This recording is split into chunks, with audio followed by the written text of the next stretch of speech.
को देखते ही ज्ञानी शिरोमणि जनक भी भूल गए, जैसे मैं अभी भूल गया था। उन्होंने कहा, नाथ कहो सुंदर कोई बालक मुनिकुल तिलक, कि नृपकुल पालक। देखिए, राजा लोग जिस बच्चे को गोद लेकर के राजा बनाते हैं, जिसकी संतान न हो दूसरे का अलाप करता है, गोद लेता है और फिर तिलक कर करके उसको राजा बनाता है। तो राजाओं के यहाँ परंपरा है तिलक करके पुत्र बनाने की, और साधुओं के यहाँ परंपरा है बालक पालने की।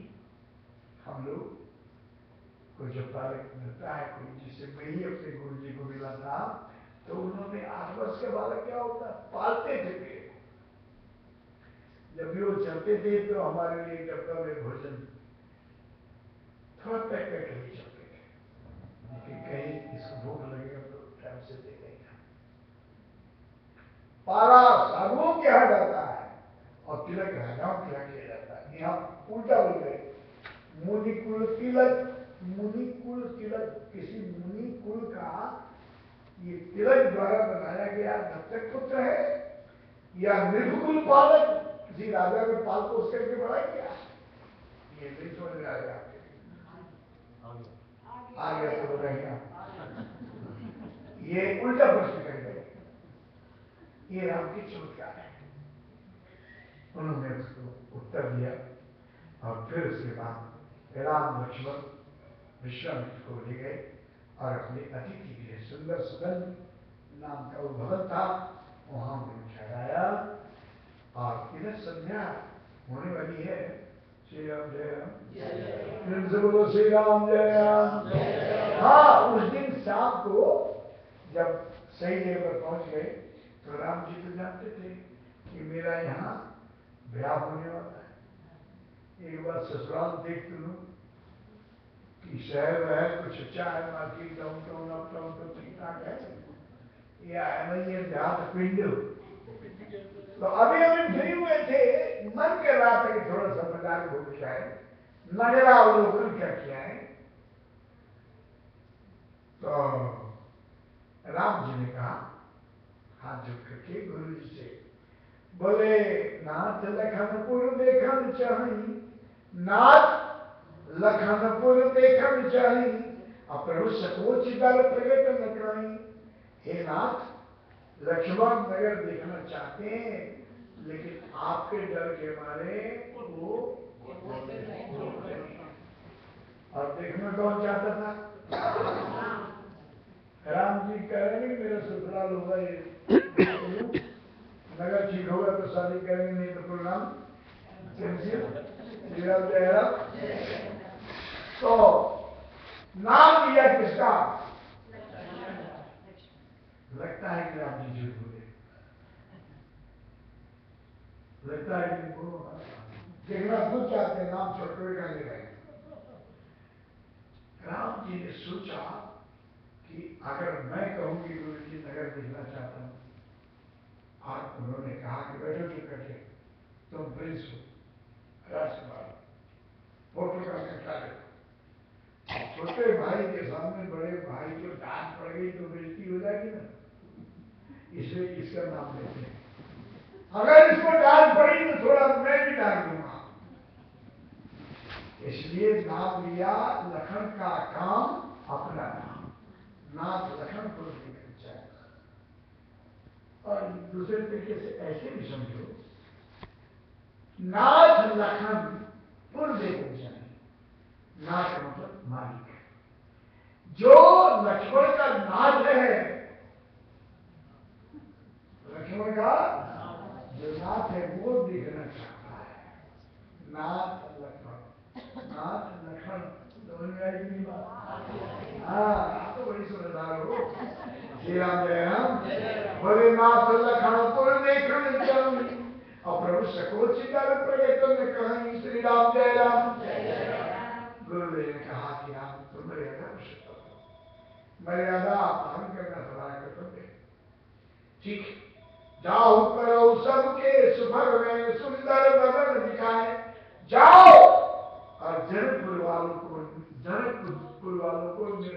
लाभ पहुंचाओ अपने सुंदर स्वरूप का दर्शन करा कर। दर्शन करने के लिए नागरिकों को आना चाहिए ना, लेकिन उनमें दर्शन करने वाले बुजुर्ग भी हो सकते हैं, औरतें भी हो सकती हैं, पर्दे में रहने वाले भी हो सकती हैं। वो कैसे आएगी? ये बात अब त्रेता की है। अभी भी जब हम जाते हैं जनकपुर बिहार वगैरह, तो आज भी औरतें घूंघट वाली हैं और इस गांव से उस गांव ऐसे नहीं घूमती हैं। कहीं अगर भाई तरह कहीं भी और कोई नहीं है तो ठीक है, जरा से कोई गांव का आदमी आया तो घूंघट, श्री राम जय, तो सब आ नहीं सकते ना, इसलिए राम और लक्ष्मण नगरा अवलोकन चले। जैसे खबर मिली तो धाये सब एकाध विषय, सब लोग दौड़े, बोले वो राजकुमार आए ही बड़े दो और अनुपम सौंदर्य के धनी है, बड़े सुंदर है, चलो देखने।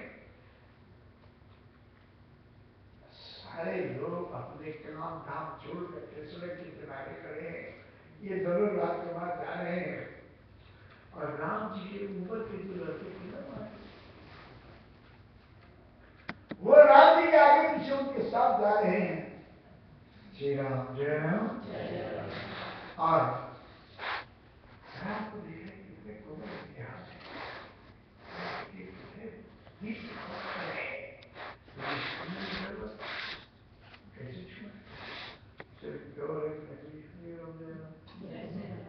तो वो जो उनके साथी थे ना मित्र, वो हाथ पकड़ के कहते हैं कि महाराज उधर नहीं, इधर है। हाथ पकड़ के खींच रहे हैं, कोई पिताम्बर किसी बहाने से देख रहा है और जिधर जिधर वो बालक ले जाते हैं, ये गाइड मिलेंगे उनको, राम जी को गाइड का काम कर रहे हैं। और राम जी भ्रमण करते हुए धर्मशाला की तरफ यज्ञशाला की तरफ जा रहे हैं। और इतने में जब स्त्रियों को पता चला और तुमको, तो युवती ने सकल घरों अनुरागी राम रूप देखी अनुरागी श्री राम जय राम। वो सभी स्त्रियां खिड़कियों के पास आ गई, यहाँ पर्दा है और वहां पर्दा है श्री राम जय राम। एक दूसरे को कह रही है कि हाँ ये कितनी सुंदर है और इस सांवला वालों को कुछ नहीं।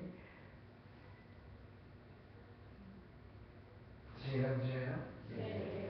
बरसामरो जानकी जो, ये जानकी से सामने वाले का ब्याह हो जाए तो बहुत अच्छी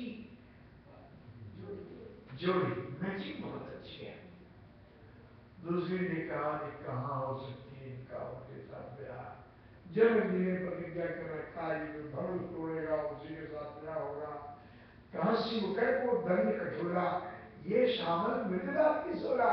कहाँ शंकर जी का कठोर धनुष और ये सामने वाले इतने कोमल, न ये धनुष को तोड़ पाएंगे, छोटे से तो बच्चे हैं, न ये धनुष को तोड़ पाएंगे, ना हमारा स्वप्न कभी साकार होगा।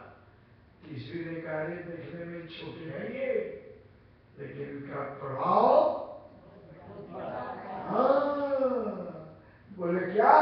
बोले मुनि तियतरी लगत पग धूली। धूल किसको बोलते हैं? धूल मिट्टी को। बोले मुनि तियतरी लगत पग धूली और कीरति रही जगत भरपूरी। अरे जिनके पांव के धूल छूने से वो पत्थर की हरी बन गई। ये देख लघु प्रभाव पर वही देखने में छोटे हैं, निराश मत हो।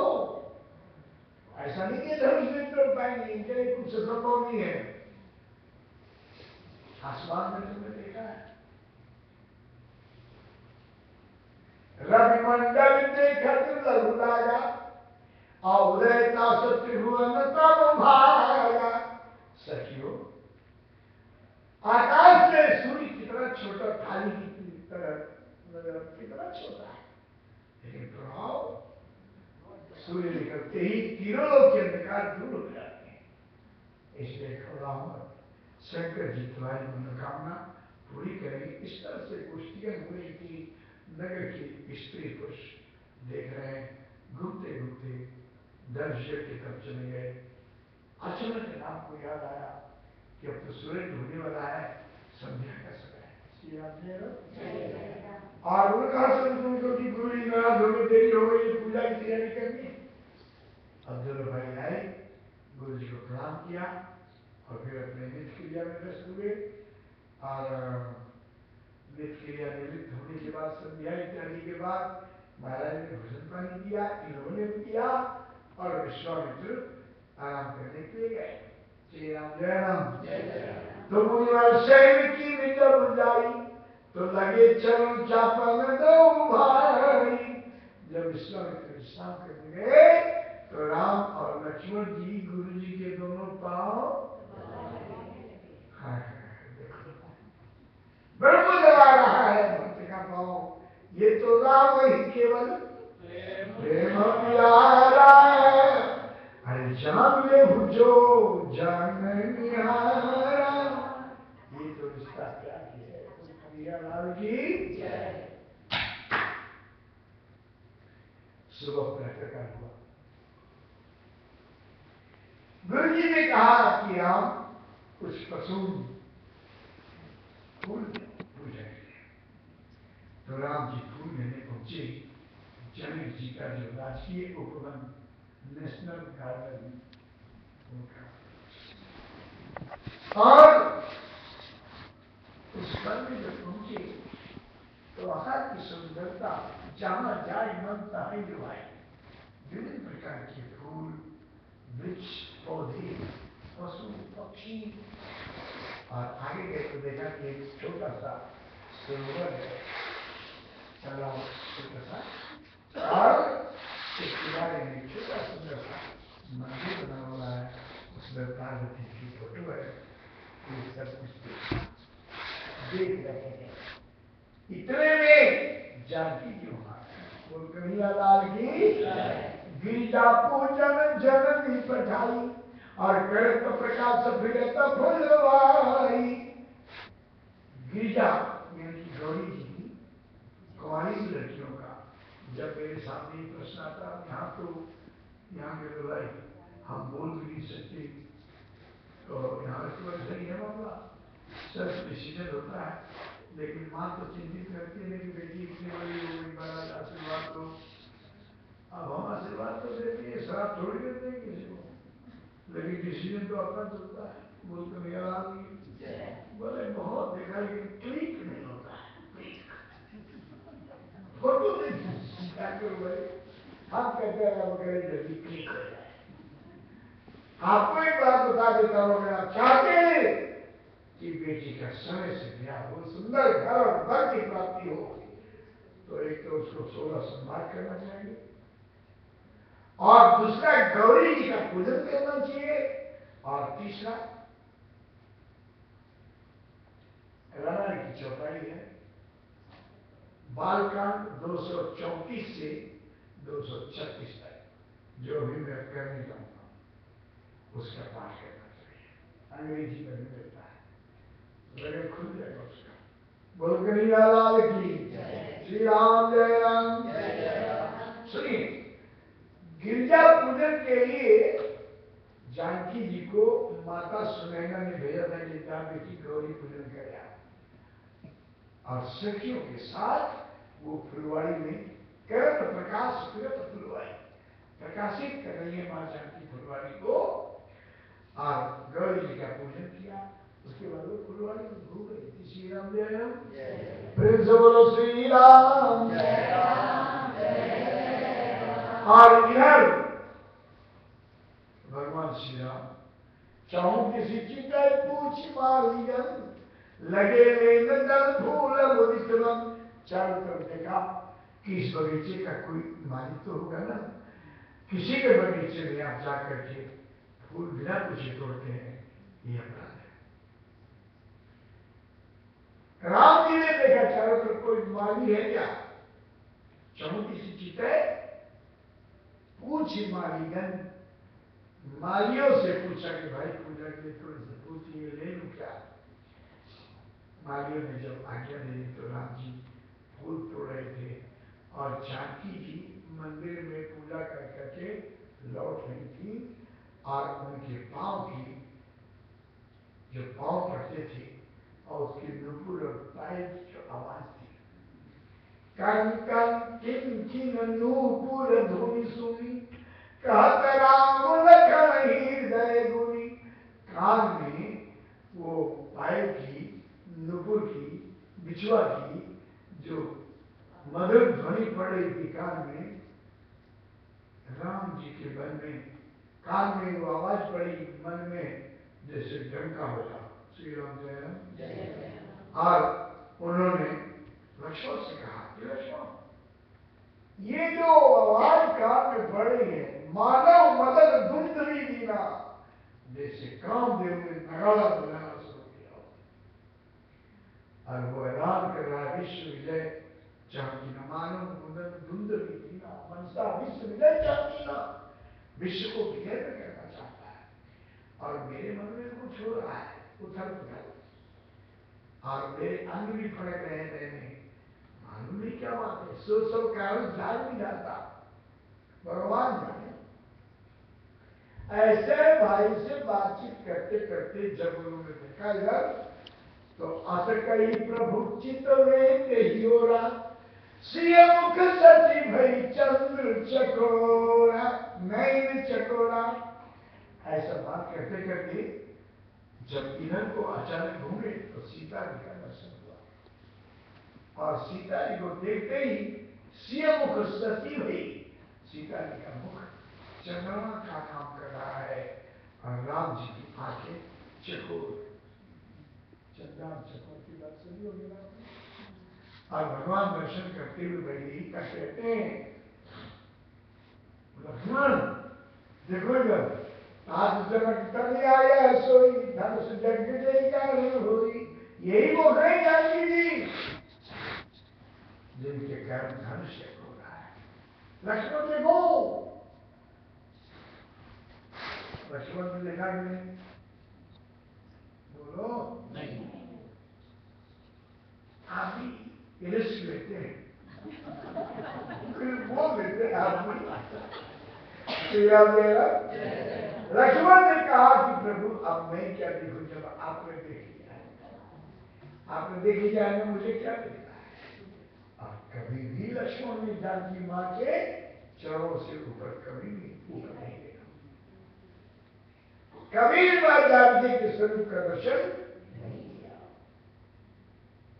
इसका बड़ा सुंदर प्रमाण मिलता है कि सुंदरकांड में जब रावण लिए जा रहा था सीता जी को, हा राम, तो उन्होंने देखा कि पहाड़ पर कुछ अंदर बैठे हुए हैं और उन्होंने अपना आभूषण निकाल करके वहां रख दिया।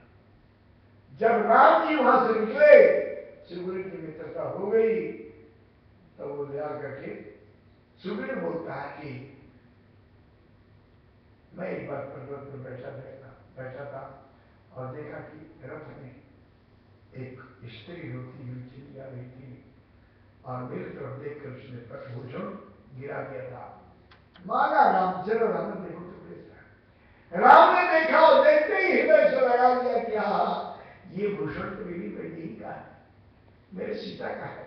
लक्ष्मण पहचानो, ये झुमका, ये कैयूर, ये कंगन उन्हीं के है ना। लक्ष्मण ने कहा कि स्वामी क्षमा करना, मैं नहीं पहचान सकता, ना हम जाना भी ये हुए, ना हम जाना भी कंकड़े, मैं कंकन को भी नहीं जानता, कनपुर को भी नहीं जानता, मां सीता को भी नहीं जानता, ना हम जाना भी कंकड़े, ना हम जाना भी खेमे, नुपुरे हम जाना नहीं, क्योंकि नित्य पाना विबंधना, मैं हमेशा नुपुर को, बिछुआ को, पायल को पहचान सकता हूँ, क्योंकि मैं रोज चरणों को प्रणाम करता हूँ। मैंने कभी ऊपर देखा नहीं, इसलिए इन आभूषणों को मैं पहचान नहीं सकता। श्री राम जय राम। फुलवाड़ी की बात है। श्री राम जय राम। अब राम जी ने सीता को देखा और अभी सीता जी ने राम जी को नहीं देखा। और एक सखी सी संग बिहारी गई रही देखन खुलवाई, जो ग्रुप चल रहा था सीता जी के साथ सखियों का, उसमें से एक बड़ी सेंटर से थी नाती घर, वो गई और उसने देखा, भागी भागी दौड़ी दौड़ी आई, हाय हाय अरे क्या हुआ? बोले पूछो मत। बोले क्या हुआ मुझसे बता। बोले क्या बताऊं, जिसने देखा वो बोल नहीं सकता, जो बोलता है उसने देखा नहीं है। गिरा अनैन नैन निर्वाणी, गिरा मतलब जीव, अनैन उसकी आंख नहीं है और नैन को वाणी नहीं है। बस शाम गौर खिलका हो खानी, शाम और गौर रंग के दूर उसके हैं। अवश्य देखिए, देखम जुगू जहां तम छवि भगवत सब लोग, जिन्होंने ये रूप मोहनी डाली, जिन्होंने कल गांव में भ्रमण किया था शाम के समय और अपने रूप की छाप छोड़ा है सब पर, आज वो संयोग से फुलवाड़ी में आए हैं। सीते जल्दी चलो। और सीता जी जा रही है, सीता जी राम ने देख लिया, लेकिन सीता जी राम छूट नहीं दिया। चिंता हो रही थी कहा गए, रात की सो इतने नहीं लता भवनते प्रकट भयते ही अवसर तो पाए, झाड़ियों में से निकले राम और लक्ष्मण। और राम जी को देखते ही माता जानकी ने मगलो चल राम ही बुलवानी, दीने पलक कपाट सयान, आंखों के द्वारा राम जी को हृदय में बैठा करके नेत्र बंद कर दिया। खड़ी वहां राम जी आए और सामने से जा रहे हैं नजदीक से, और सीता जी की दोनों आंखें बोलो, एक सखी ने क्यों नहीं मारा, क्या गौरी जी का ध्यान बाद में करना, भूप किशोर देख किन ले हूं, अरे राजकुमार जल्दी से निकल, इनको देख लो, गौरी गौरी का ध्यान कर रहे हो, बाद में गौरी जी का ध्यान करना। मां जानकी ने आंख खोला, ठाकुर जी का दर्शन किया। श्री राम जय राम। अब पार्वती जी के पास पहुंच गए। श्री राम जय राम। गई भवानी भवन बहोरी, जाने कठिन शिव चाप की सूरत, शंकर जी का धनुष कठोर। ये छोटे से रात के बाद मुश्किलें मिले, लेकिन तुरंत ख्याल आया कि इष्ट देवी क्या चल रहे, और मां पार्वती के मंदिर में फिर पहुंची। वो जो सर समीप गिरिजा के सोहा वर्ण जाए एक मन हुआ, बड़ा सुंदर। तो पार्वती जी के मंदिर में पहुंची सीता जी, यही वो है 234 वाला। बोले जानी कठिन शिव चाप सूरती, चली राघव सावन मूरत, गई भवानी भवन बहोरी, जोरी पानी बोली करी जोरी, जय जय गिरिवर राज किशोरी, जय महेश मुख चंद्र चकोरी, जय कजुबद भूषणा माता। प्रार्थना करते श्री राम सीता जी ने स्पष्ट नहीं कहा कि मुझे राम से ना मर्यादा है, तो उन्होंने कहा प्रार्थना करते करते, बोले देवी पूजी पद कमल तुम्हारे, सुरदन मुनि सब हुई सुखारी मां, मिथ्या मुरादा पूर्ण करने वाली माता देवी, तुम्हारे चरणों को पूछ करके सुर नर मुनि सब अपनी इच्छा के फल प्राप्त करते हैं। मेरी भी इच्छा तो अच्छी तरह जाते हो। मोर मनोरथ जानहु नीके, क्योंकि तुम बसो सदा उरे पुर सब ही के, हृदय रूपी आंगन में, हृदय रूपी घर में आप सबके दिल में रहती हो माँ, मेरी भी उनकी भाव जानती हो कि प्रकट होना कारण ही असके चरण गयो पड़ी, चरणों में गिर पड़ी। और जैसे चरणों में गिरी तो ऊपर से माँ के गले का माला, बिना प्रेम बस भई भवानी, खसी माल मूर्ति मुस्कानी, माला ऊपर से गिरा जानकी के और मां पार्वती मुस्कुराई और कहती है किसी थे मन चाहिला क्यों मिलई सोबर सहज सुंदर। किसी को याद नहीं है? मन चाहिला क्यों मिलई सोबर सहज सुंदर। करुणा निधान सुदान शील स्नेह जानत रावलो। उन्होंने कहा कि तुमने जिसको सोचा वो तुमको पति के रूप में मिले। और इस तरह से जब जाति गौरी अनुकूल सियही हर्ष जात कही मंगल मूर्त मूल बाम अंग फल कन लगे। सीता जी का माया फल का शुभ होता है। स्त्रियों का माया फल के और पुरुषों का दहना फल के बड़ा सुसूचित होता है। अब माँ जानकी पहुंचती है पिता के घर में और राम जी पहुंचते हैं फूल लेकर के वहां और उन्होंने अपने गुरु को सब बात बता दी, कुछ छुपा करके नहीं रखा। बोले प्रभु ऐसा गुरुदेव कुछ हुआ है फुलवाड़ी में जनक नंदिनी मिली थी, ऐसा ऐसा कुछ हुआ था। तो गुरु जी ने आशीर्वाद दिया कि राम सुखद मनोरथ हो तुम्हारे राम लखन सिंह सुनि भये सुखारे। तुम्हारे मनोरथ पूर्ण हो ऐसा आशीर्वाद दिया। राम लक्ष्मण प्रसन्न हुए। बोलो भक्त भगवान की गौर कीजिएगा। अगले दिन धनुष हुआ और जब धनुष शुरू हुआ तो सब जो राजे कैंडिडेट आए थे वे सब के सब सभा में पहुंच गए। सतानंद जो जनक जी के पुत्र थे वे क्षमा कीजिए उनके पुरोहित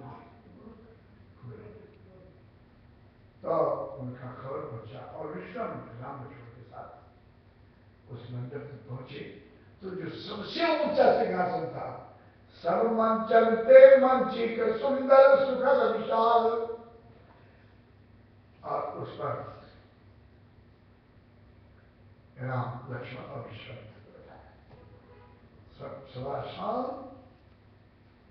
जनक जी का इशारा हुआ बंदी जनों को दूतों को की घोषणा करो प्रोग्राम अनाउंसर खड़ा हुआ। बंदी उसको बोलते ना की भाषा है तो बोले बंदी बचन बर भुजा उठाए विषया विशाल पर मिले कहियो सुनऊ सकल महिपाल श्री राम। हे राजाओ वीरो बहादुरो मैं जनक की प्रतिज्ञा की घोषणा करूं। सावधान हो गए। बोले ये जो शंकर के धनुष बड़ा है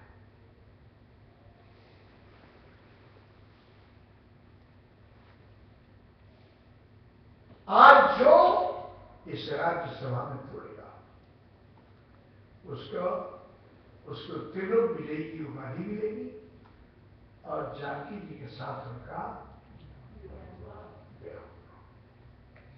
और ये धनुष कोई साधारण नहीं है।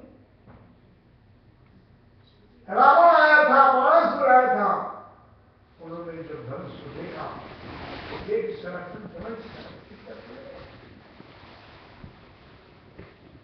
धनुष तोड़ना कोई बच्चों का खेल नहीं है। सो शिव कर को दंड कठोरा राज समाजवाद विजयी तोरा त्रिभुवन जय समेत बैदेही और विनय विचार पर ये हाथ तेरी श्री राम। सुनिए रावण बाण छुआ नहीं चापा हारे सकल वीर करेगा। सोई शिव कर को दंड कठोरा राज समान आज जी तोरा। इस राज्यसभा में आप में से जितने लोग भी आए हो धनुष तोड़ने की इच्छा रखने वाले लोग जानकी को प्राप्त करने वाले लोग आज जिसने भी इस धनुष को तोड़ा उसको त्रिभुवन जय तीनों लोग की विजयी और जानकी जी भी नहीं। उसके बाद ऐलान हुआ तो राजा जो जल्दी में थे पहले उठे, तामा की धारा उठा लो मूढ़ पर उठे न चले न जाए, मरा उपाय भटवाहु बलु अधिक अधिक गलुआए। जो राजा सोचते थे कि कहीं कोई और न तोड़ दे, चलो पहले मैं चलता हूं, तबाक करके आए। क्या ये धनुष सड़क ऐसा है, अहंकारी राजा। उसमें कुछ ज्ञानी राजा भी बैठे थे, जिनके कछ विचार मन माही, चाप समीप महीप न जाए। ये अहंकारी राजा लोग पहुंचे, और जो भी जाते हैं उठे ने कोटि भांति बढ़ गए, करोड़ों प्रकार का उपाय कर रहे हैं, नहीं उठ रहा है। एक एक करके पहले ट्राई किए, उसके बाद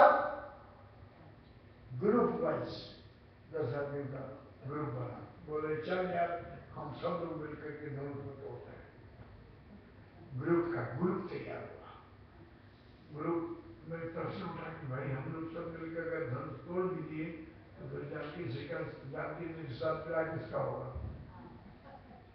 बोले कोई नहीं है, फिर आपस में निपट लेंगे, आपस में निपट लेंगे, जो यही होगा उसके साथ हो जाएगा। अब इस तरह से ग्रुप पर चलते रहे। अंत में चौपाई, चूंकि मुझे 8 बजे सुना है कि समाप्त करना है, काम में कह गए पंडित जी 8 बजे कुछ प्रोग्राम है। श्री राम जय राम।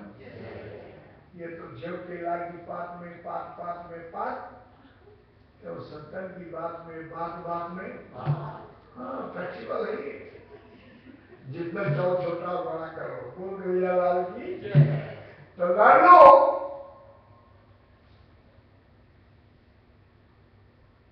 आखिरी में जितने भी कैंडिडेट थे वो सब इकट्ठे चिपके। कितने थे? बोले भूप सहस 10 एक ही 12। भूप का मतलब राजा, जल्दी बोलो। भूप का मतलब, सहस का मतलब 1000, सहस 1000 को कहते हैं, और 10 का मतलब 10,000 राजा इकट्ठे धनुष को उठाने लगे। भूप सहस्र 10 एक ही 12, और लगे उठाने तरही नटाया, लगे उठाने धनुष को, लेकिन धनुष 10 से मस।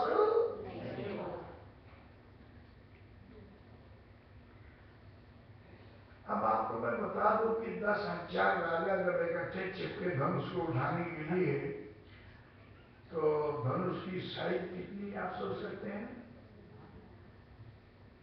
कम से कम 10,000 फीट, क्योंकि धनुष उठाने का तरीका ऐसे अपन तो नहीं है, और ये दोनों से पकड़ो तो ये 1 फीट होगा, 1 फीट। तो 10,000 राजा इकट्ठे जो लगे, तो नॉर्मल साइज का तो फिर नहीं होगा। 10,000 फुट लंबा, तो 10,000 फुट लंबा है धनुष, तो ये साहब ऐसे कैसे सकता है? धनुष के भी तो मापदंड है। तलवार कितनी भी लंबी हो, म्यान, लेकिन तलवार म्यान में 2 हाथ का होना चाहिए, 2.25 हाथ, यहीं तक कोई खींचे। लाठी का, भाला का, सबका मात्रा है, टाइम नहीं है। श्री राम जय। और धनुष को ज्यादा आदमी काल तक खींच सकता है, और वो तभी हो सकता है जब आदमी 5 फुट का है, 6 फुट का आदमी है, तो 6.25 फुट का धनुष हो। अगर धनुष 100 फुट का होगा और आदमी 6 फुट का, तो फिर धनुष के साथ 2-3 आदमी खिलाएगा, वो ले जाएगा कि तुम खींचो, मैं बाढ़ फिट करूंगा, तो खींचे नहीं सकता। तो जितने में वो धनुष खींचेंगे लोग, बाढ़ या फिट करेगा, तब तक सामने वाला काम कर देगा, तो शस्त्र का प्रमाण होता है।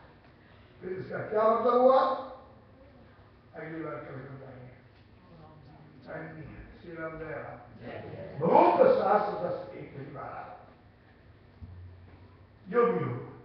फिलहाल मैं आपको ये बता दूं कि वो जितने राजा चिपकते गए, उतना ही धनुष बढ़ता गया, और और सबके बाहुबल खींच करके वो भागी भी होता गया, लेकिन सब हार गए। अब जनक ने कहा कि जो जनता भूल भट में भाई, अगर मैं जानता कि पृथ्वी से वीरों से पृथ्वी खाली है तो मैं प्रतिज्ञा करके अपनी हंसाई नहीं करता। अब मैं प्रतिज्ञा छोड़ नहीं सकता। कुंवारी कुंवारी लहरी का करूं, मेरी बेटी अब अनमेरिड कुंवारी रह जाएगी।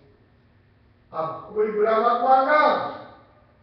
कोश जनी सुनमा के भटवानी, वीर भीर नहीं में जानी। मैंने पृथ्वी को वीरों से खाली समझ लिया, कोई वीर दुनिया में नहीं है। ये लक्ष्मण जी को चूक गई। लक्ष्मण जी उठे खड़े हो गए। लक्ष्मण ने कहा कि प्रभु, रघुवंशियों का एक बच्चा भी कहीं बैठा हो, ऐसा कोई कह नहीं सकता। रघुवंशी में जो कोई हो ही समाज हंसता है ना, कोई कहीं जनक जस अंचित वाणी विद्यमान रघुकुल बन जाए। राम बैठे और जिसने क्या कह दिया अपने बेचारे। आप आज्ञा लीजिए, जो रावण अनुशासन पाऊं, कंदू की ब्रह्मांड उठाऊं। अगर आप मुझे आज्ञा दें तो पूरे ब्रह्मांड को मैं फुटबॉल की तरह उठाकर कच्चे घड़े की तरह तोड़ सकता हूं। ये धनुष का बाप पिनाक पुराना, ये बूढ़ा सा धनुष, इसमें क्या है? जब लक्ष्मण जी बोले, जनक जी भी शर्म आए, बोले मैंने जल्दी में फैसला कर लिया। अब गुरु जी ने कहा विश्वामित्र को, विश्वामित्र जी ने कहा राम उठो, उठो राम भंजऊ भव चापा, हमने तो होता तो जनक परितापा। राम उठो, धनुष को तोड़ो और जनक जी के शोक को खत्म करो, शोक मुक्त करो जनक के, परिताप खत्म करो। गुरु जी का आदेश हुआ। राम जी खड़े होते हैं और गुरु जी को प्रणाम किया। श्री राम जय राम। गुरु ही प्रणाम मन ही मन कीना, और अति लाघव उठाई धर्म लीना। श्री राम जय राम। धनुष को उठाया और दो खंड कर करके पृथ्वी में इंडिया। बोलो सियापति रामचंद्र की। अब धनुष टूट गया। बोल नहीं आ रहा, समय के अनुसार गाड़ी चल रही है। जानकी जी बैठी थी, सखियां गई वहां और हाथ में माला लिए। श्री राम जय राम। और कहा कि पहला वो जयमाल सुहाई। सीता जी माला लेती है। वरमाला सिस्टम पता नहीं कैनेडा में होता है कि नहीं। और इतनी चंचल लड़कियां, बिल्कुल यहाँ के कल्चर में उत्तरप्रोत, वो भी माला जब डालने जाती है तो हिंदुस्तानी कपड़े में, और आंखें नीची, चारों तरफ सखियां, धीरे धीरे आराम से लोकी की कहोगे। चलो मेरे बना सके यहाँ हो तो फिक्र में तो वहां की बात कर रहा हूँ। तो चली संग रे सखी सियानी और गावत गीत मनोहर वाणी। चतुर सखियों ने जानकी जी को साथ किया और गीत मंगल गाते हुए, माँ जानकी बड़े बुजुर्गों का सवाल है। यही तो फर्क है वहां और यहाँ में। यहाँ नहीं होता, यहाँ जो हो जाए सो कम है, और वहां श्री राम जय राम। एक आदमी हमको मिला, बड़े 25-30 साल पहले की बात है, गोरा था, अंग्रेज। उसने पूछा कि स्वामी जी, ये western culture, eastern culture, what is difference? मैंने कहा समझ डिफरेंस बहुत है, प्लीज एक्सप्लेन, थोड़ा सा बताइए। मैंने कहा कितना टाइम है तुम्हारे पास? बोले कितना पूछिए। मैंने कहा पूर्वी संस्कृति और पश्चिमी संस्कृति ईस्टर्न कल्चर वेस्टर्न कल्चर में क्या डिफरेंस है इसको बताने के लिए टाइम चाहिए। बोले आप कितने कम समय में बता सकते हैं? मैंने कहा जितना कम समय तुम 2 उतरे में बता दूंगा। बोले 1 मिनट में बताइए व्हाट इज डिफरेंस। मैंने कहा कि पूरब हमेशा प्रकाश देता है और पश्चिम हमेशा अंधकार देता है। उसने पूछा क्या मतलब? मैंने कहा टर्न बढ़ाओ। मतलब समझना है तो अरे बात सुनो, पूर्व हमेशा प्रकाश देता है और पश्चिम हमेशा। बोले आप बदनाम कर रहे हैं पश्चिम को। मैंने कहा नहीं, मैं क्यों बताना? जब भी सूरज निकलता है तो क्या अमेरिका हो या कनाडा या हिंदुस्तान, अब उसको चुप हो रहा। बोले सूर्य जब भी निकलता है तो पूरब से निकलता है, जल्दी बोलो, पूरब से। और जब डूबता है तो पश्चिम हमेशा अंधकार देता है और पूरब हमेशा प्रकाश देता है। ये पूर्वीय संस्कृति है।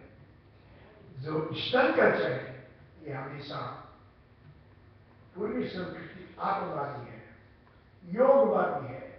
पश्चिम संस्कृति शरीरवादी है, भोगवादी है। वो तो सोचता है कि Monday to Friday in life, Shri Ram बस। और हम सोचते हैं कि आज 7 दिन का जीवन तो ठीक है, कुछ फ्यूचर के लिए भी करना है, आगे के लिए भी तैयारी करनी है। हम आज का भी सोचते हैं और कल का भी सोचते हैं, और वो कहते हैं कि forget past future today Shri Ram. मुझे कई लोगों ने बताया कि साहब फ्राइडे को तो यहाँ बहुत से ऐसे लोग हैं कि सैटरडे को सिगरेट भी मांग करके पीते। साहब खत्म, जो कमाया सोमवार से शुक्रवार तक खाओ पियो ऐश करो, छोड़ो ना इकट्ठा करने की परंपरा। ये इकट्ठा करने की परंपरा, सेविंग की परंपरा तो हमारे यहाँ है। कुछ आज नहीं करो, कुछ भविष्य के लिए करो। श्री राम जयराम। छोड़िए, सीता जी नहीं मार लगे। और जब मारा डालने लगी तो सीता जी छोटी थी और राम जी लंबे थे। सीता जी ने चाहा डालना लेकिन नहीं पैदा सकी। क्यों? क्योंकि सीता जी छोटी और राम जी। अब सीता जी ने देखा मगर पहले कोई कुर्सी टेबल भी नहीं है। अपने पांव के अंगूठे के बल पर कोशिश किया कि पहनाऊं, लेकिन फिर भी एक फासला 1 फुट का रह गया। राम जी को दे आ गई। राम जी ने कहा कि सीता जी इतनी जल्दी जल्दी तो होगी नहीं, चलो मैं ही झुक करके माला पहन लेता हूं। झुकने ही वाले थे, इतने में ख्याल आया कि ना बाबा ना, ससुराल का मामला है। मैं तो झुकूंगा सीता जी की मजबूरी देखकर। और उनकी सेठियां ताली बजाना शुरू कर देंगी कि ले ब्याह होया नहीं, मत्था टेकना हो तो शुरू कर। राम जी ने कहा माला पड़े या न पड़े, मैं झुकने वाला सीधे खड़े हो गए, 2-3 इंच और ऊपर हो गए। इतने में लक्ष्मण जी से जानती मां ने कहा कि देवर जी प्लीज हेल्प मी। भगवान लक्ष्मण जी जानते हैं कि मेरे राम का स्वभाव है कि जो इनके चरणों में गिर जाता है उसको उठा कर हृदय से लगा देते हैं। लक्ष्मण जी ने कहा कि मां इसी पोल में रहना, देखता हूं ये झुकते कैसे। राम जी खड़े, सीता जी खड़ी है, लक्ष्मण जी बड़े में खड़े थे। मुश्किल से आधा मिनट निकला होगा। ये दोनों एक दूसरे में मगन है और वो खड़े सीधे इंतजार कर रहे हैं।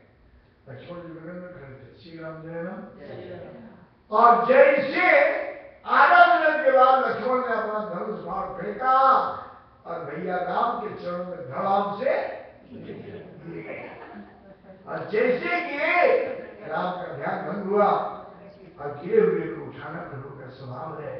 तो लक्ष्मण को उठाने के लिए राम जी झुके, इतने में सीता जी ने मारा, बोलो सियापति रामचंद्र भगवान की। अरे सिया राम गले गाली जय मारा, मारा पड़ गया, बधाइयां। अब अगले दिन विश्वामित्र ने कहा, नहीं हाँ विश्वामित्र ने कहा कि राजन जमे चुप कहीं धन भय हो गया, लोग कहूं वेद विदित सबका हो, धनुष के होते ही वैसे तो राम सीता का ब्याह हो गया, फिर भी तुम अपने वंशानुसार जो तुम्हारी कुल की मर्यादा हो हमें कुछ जल्दी नहीं। जनक जी ने दशरथ जी को संदेश दिया, दूत बड़ी कथाएं हैं, लेकिन क्या तुम 1.5-2 घंटे में तो मशीन गर्म होती है, आधे घंटे के बाद। श्री राम जय राम। पर जो सुनने को मिल जाए स्वच्छ। आपको आनंद आ रहा है? नहीं आ रहा? बोलो सुनो, ऐसा मशीन दिखाया हो तुमको, दृश्य देखते हुए चलो। खबर गया, बारात पहुंची, बारात का स्वागत हुआ और फिर शादी का मुहूर्त निकाला गया। और मुहूर्त था अगहन शुक्ल पक्ष। कार्तिक के बाद क्या आता है? कृतक के बाद मार्गशीर्ष शुक्ल पक्ष पंचमी की। और शादी का मुहूर्त, भारत में शादी का लगन होता है कि लामा फेरा कितने में पड़ना है, आपसे ज्यादा।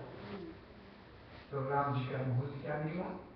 धेनु धूल बेला विमल सकल सुमंगल मूल, विप्रण कहु विने हसन जामी सगुन अनुकूल। श्री राम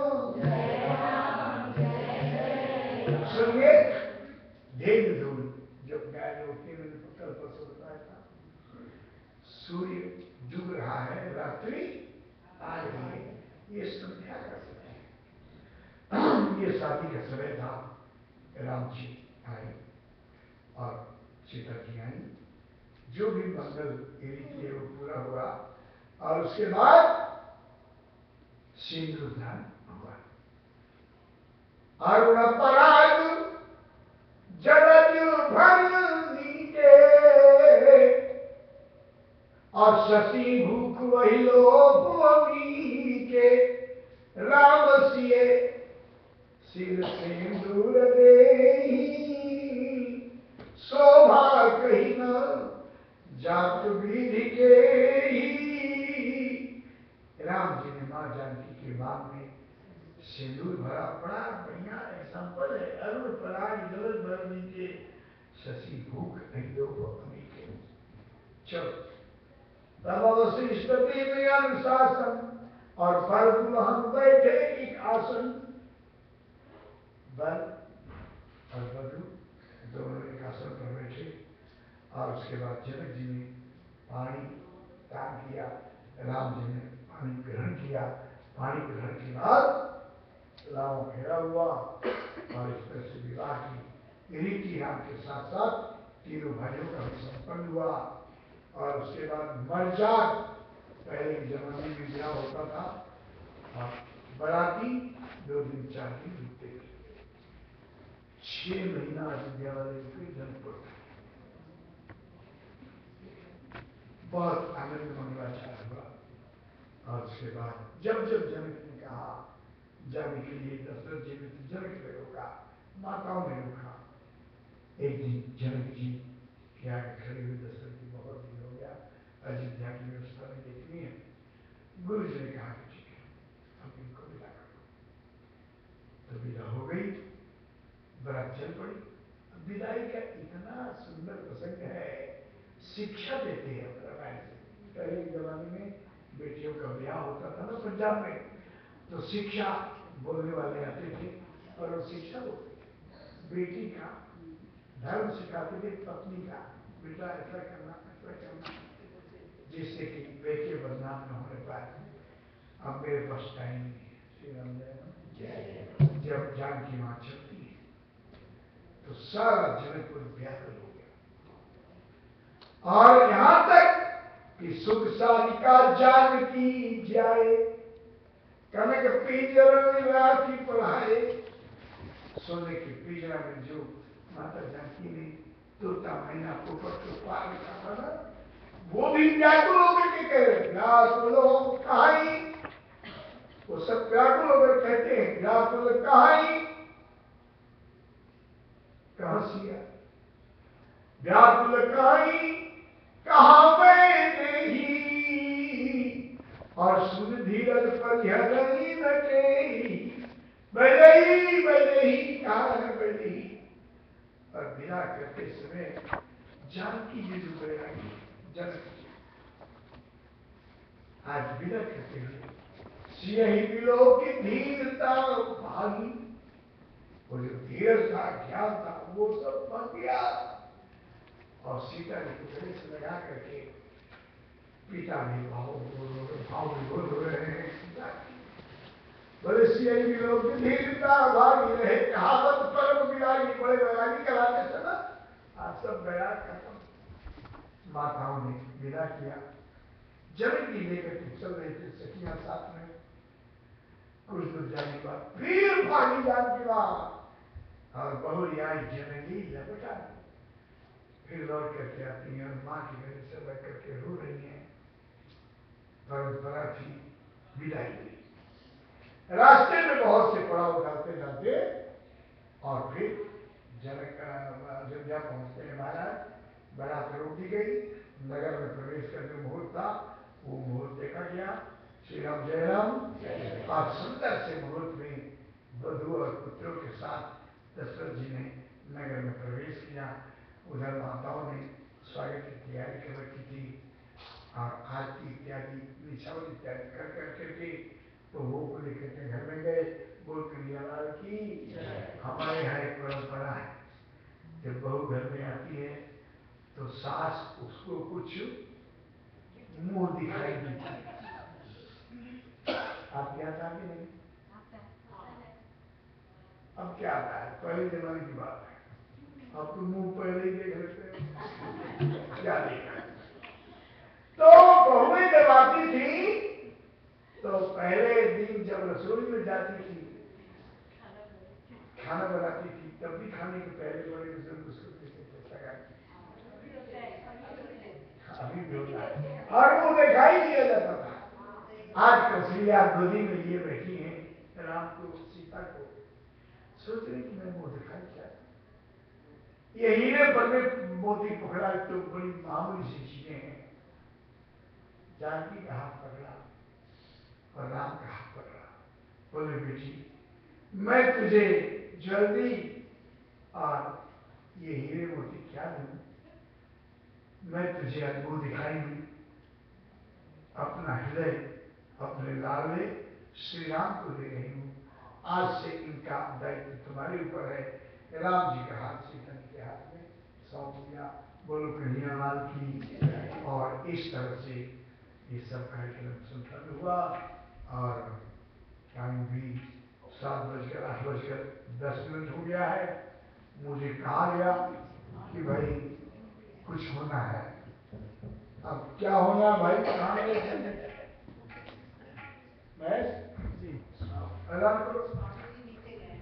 रामचंद्र भगवान की। आप लोग तन्मय होकर के परम सुखदेव स्वामी जी के मुखारबिंद से जो अमृत निकल रहा था उसका श्रवण कर रहे थे। स्वामी जी ने कथा बताया, शिव धनुष की कथा बताई। तो हमारे देवालय में नियम के अनुसार हर सोमवार को भगवान शंकर का अभिषेक होता है।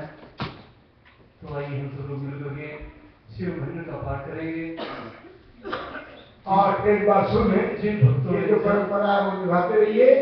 और कल कथा की पूर्णाहुति है और मैं कल क्या बताऊंगा ये तो अब कहीं बताऊंगा, लेकिन जीवन में शांति और सुख की प्राप्ति कैसी हो ये मेरा लक्ष्य रहेगा। टाइम है 6 से 8:30। हाँ पंडित जी बोले। जिन भक्तों ने जल नहीं चढ़ाया भगवान का अभिषेक कर सकते हैं। और अभिषेक के तुरंत बाद प्रेम भाई नरसिंह भाई और अन्य लोग मिलकर के भगवान का अभिषेक करेंगे। तब तक आइए हम सब लोग शिव भजन का पाठ करेंगे बिल्कुल शांति के साथ। शिव भजन का पाठ कराएंगे परम सुदेव स्वामी जी।